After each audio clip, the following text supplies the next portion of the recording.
Ibnu Arabi ini nanti membedakan manusia itu ada dua jenis. Yang pertama insan kamil, manusia sempurna, manusia otentik, original, asli, sama manusia binatang.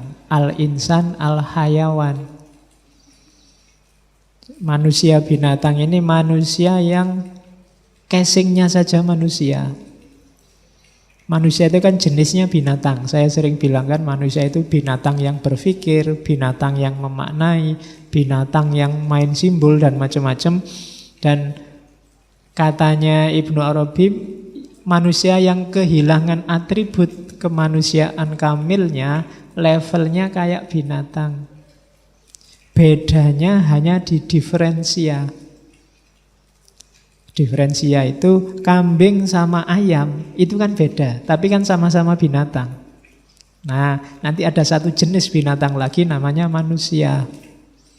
Itu kalau atribut-atribut kemanusiaannya nggak dipakai.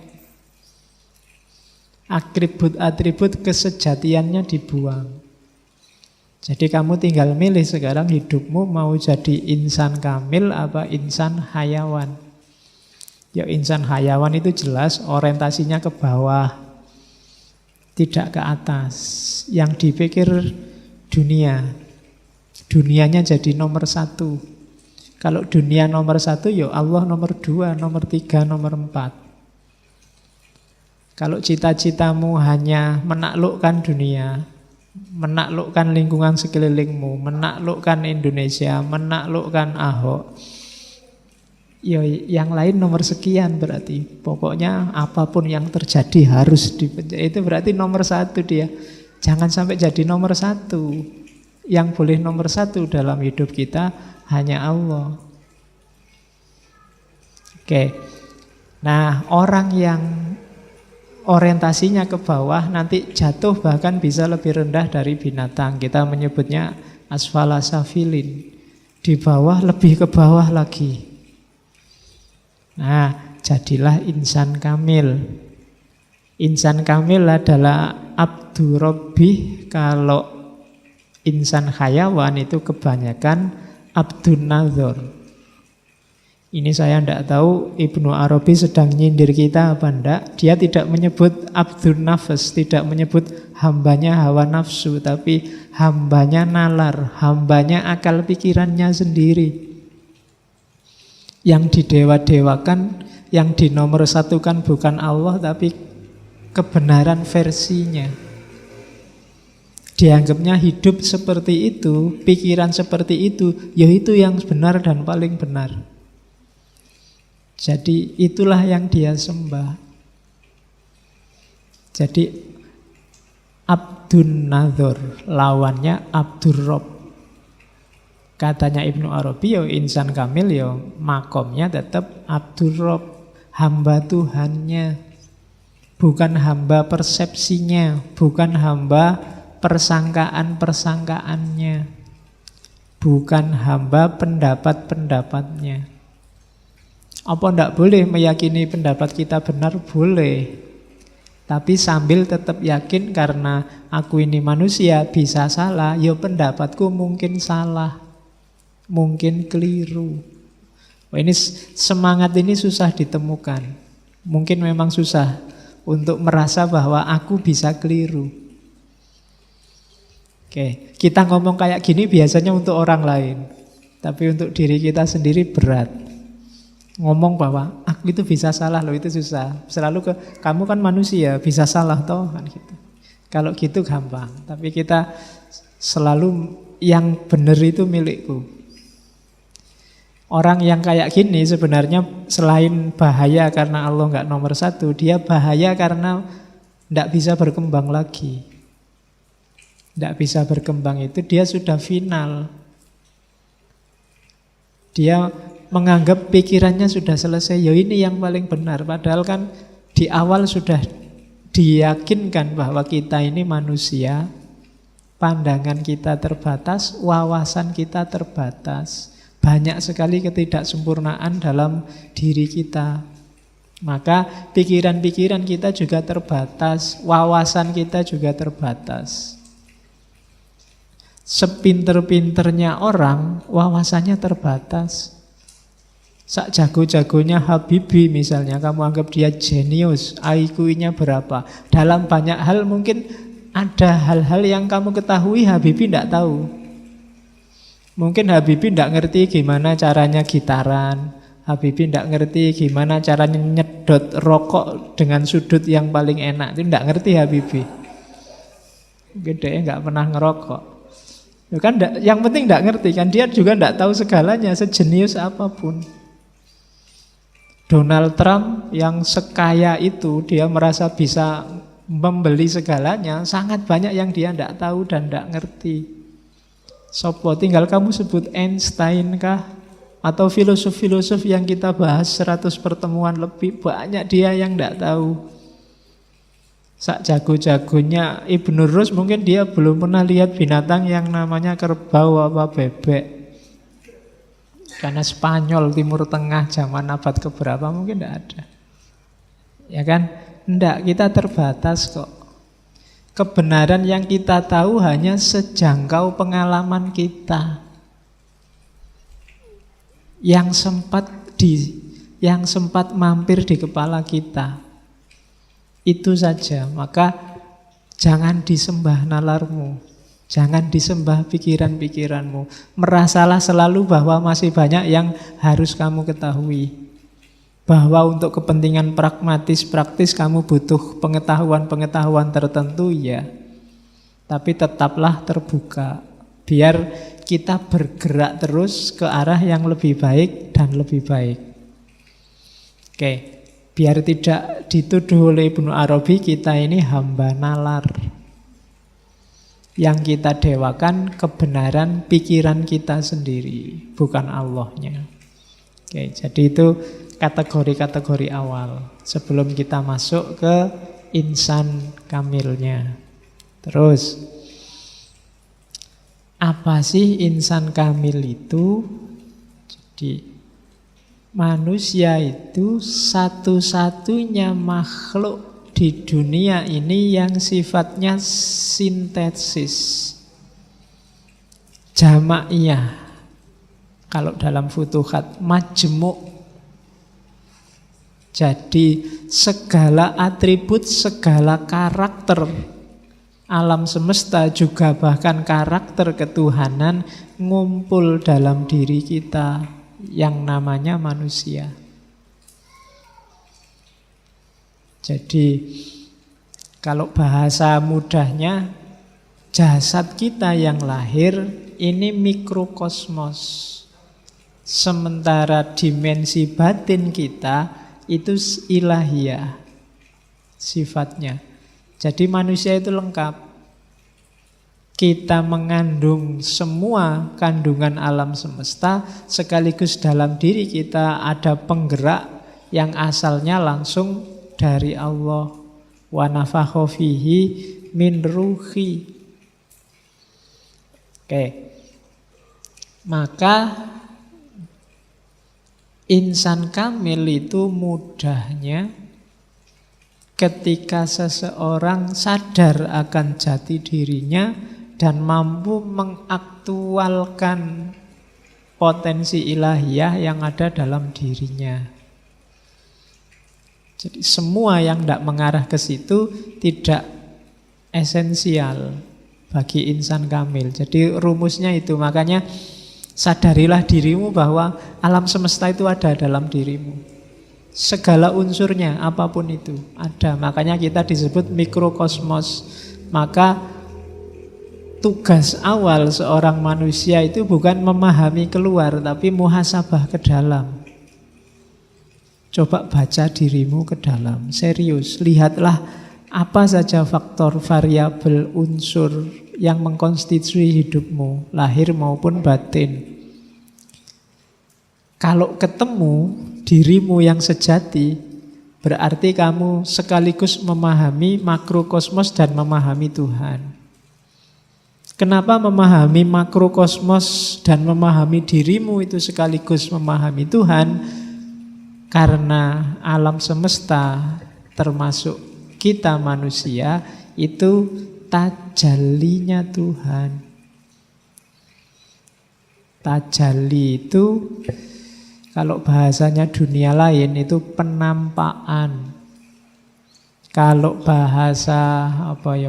bahasanya wayang itu pengejawantahan. Itu namanya tajalli. Jadi Tuhan itu menampakkan dirinya lewat makhluknya, lewat alam semesta, lewat kita. Jadi kenalilah Tuhan di aku, di alam semesta, dalam dirimu. Kenapa? Ya karena memang kita ini, itu kan nanti doktrin wahdatul wujudnya Ibnu Arabi kan bunyinya begitu. Kita itu tajallinya Tuhan. Ketika Tuhan ingin dikenal, lahirlah dunia seisinya, alam semesta termasuk manusia. Oke, nanti kita jelimiti lagi pelan-pelan. Jadi yang penting rumusnya itu dulu, bahwa insan kamil itu perpaduan sintesis antara makrokosmos dan ketuhanan dalam diri manusia. Oke, rumus pertamanya itu. Jadi gambarannya itu. Dari wahdatul wujud lahirlah insan kamil. Jadi kayak gini loh gambarannya. Itu kan diawali dari realitas itu satu-satunya yang ada kan hanya Allah. Sebelum dulu ada apa-apa, yang ada kan hanya Allah. Maka ketika Allah ingin menciptakan, gampang-gampangannya itu ya. Kalau ulama yang lain bilang Allah itu kan menciptakan dari tidak ada apa-apa, tiba-tiba ada. Ini dipandang susah dipahami. Untuk lahir sesuatu kan butuh bahan. Manusia aja disebut dari tanah. Nanti malaikat dari cahaya. Setan dari api. Itu kan namanya ada bahan. Cuma dulu ketika belum ada apa-apa, wong apa-apanya belum ada, yang ada cuma Allah. Bahannya apa? Ya bahannya tidak lain, ya Allah sendiri. Oh nggak ada apa-apa. Kalau bahannya di luar Allah berarti ada sesuatu selain Allah. Bahannya ya Allah itu. Itu kalau pakai bahasa kasar bahan ya. Disitulah nanti muncul ide emanasi. Melimpah dari dirinya Allah. Karena memang tidak ada apa-apa selain Allah. Berarti satu-satunya jalan untuk lahir sesuatu di luar Allah, sumbernya harus Allah juga. Jadi wujud yang sejati itu hanya Allah. Ketika muncul wujud lain, itu pasti pecahan, dalam tanda petik ya, pecahan dari Allah. Yang hakikatnya ya Allah sendiri. Kalau gelas ini tak pecah-pecah, tak cuil-cuil, hakikatnya kan ya gelas yang pecah dan cuil itu tadi. Itu ya gambaran kasarnya begitu. Untuk teman-teman paham emanasi. Sejak kemarin kan kamu bingung, iya ya emanasi itu kok Allah melimpah memancar. Ya karena memang tidak mungkin ada penciptaan dengan bahan. Pasti munculnya ya dari Allah sendiri. Nah, dari situ mungkin muncul, kenapa kok melimpah bahasanya? Kenapa kalau Farabi, Ibnu Sina dan kawan-kawan kan pakai istilah melimpah dari diri Allah? Ya karena memang tidak bersifat, kenapa kok enggak Allah menciptakan saja enggak ada apa-apa terus tiba-tiba ada? Itu susah dipahami. Jadi ya melimpah dari dirinya Allah, keluar dari dirinya Allah. Oke, jadi wahdatul wujud, satu-satunya wujud yang ada hanya Allah. Dan nanti dari situ melimpah. Lahirlah manusia termasuk alam semesta. Dan limpahan pertama lelehan pertama itulah nanti yang dikenal sebagai hakikat Muhammadiyah. Tidak ada hubungannya sama NU atau sama ya. Ya, nanti Muhammadiyah kamu protes, mbok diganti wae Pak hakikat NU. Ini bukan Muhammadiyah itu. Kadang orang menyebutnya Nur Muhammad.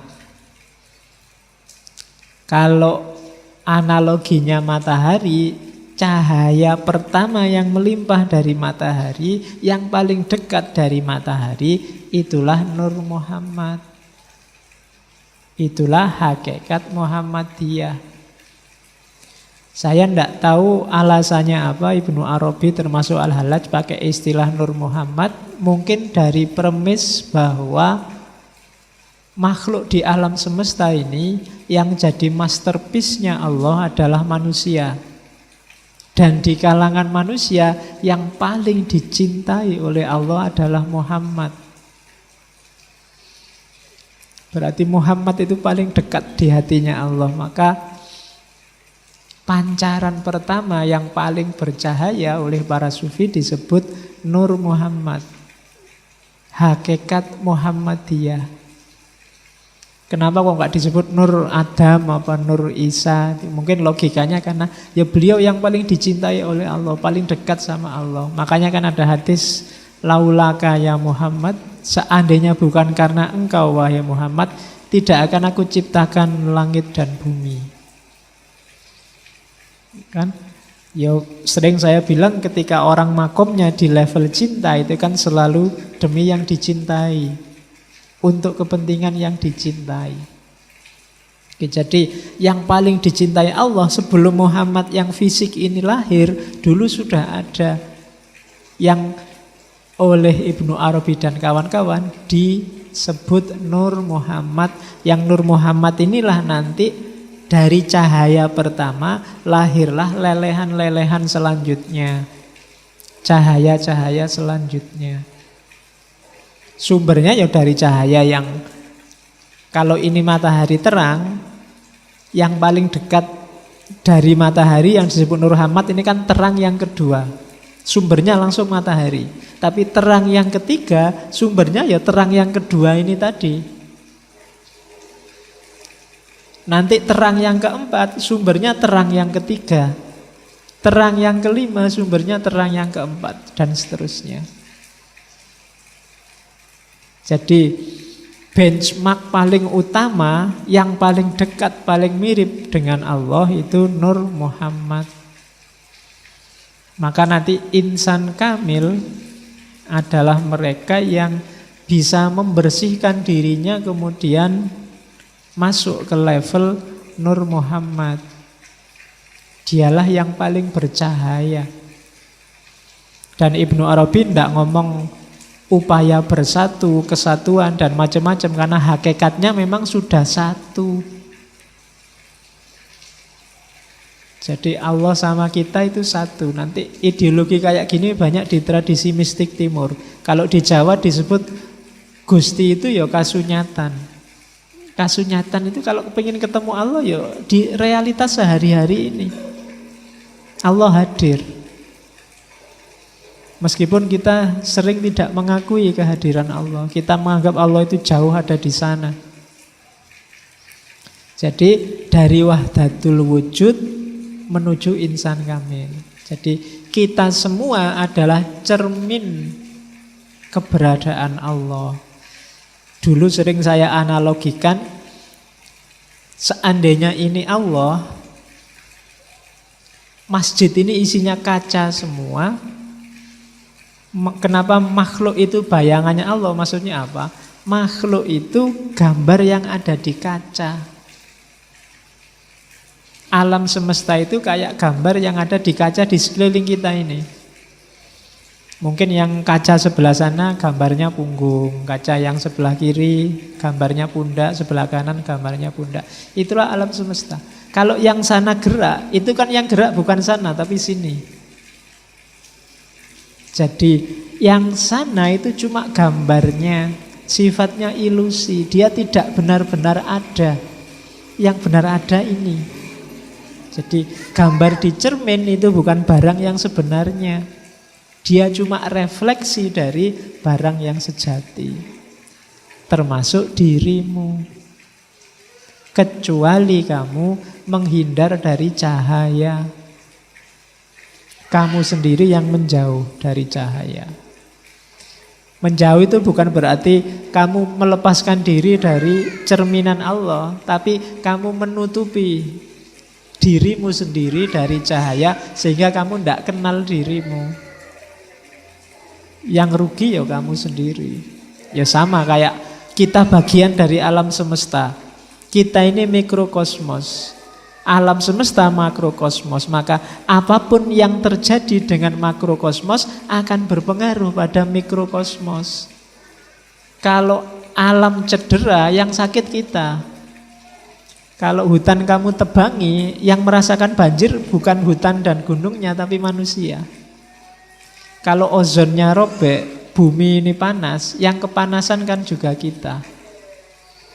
Jadi alam dan kita itu saling bercermin.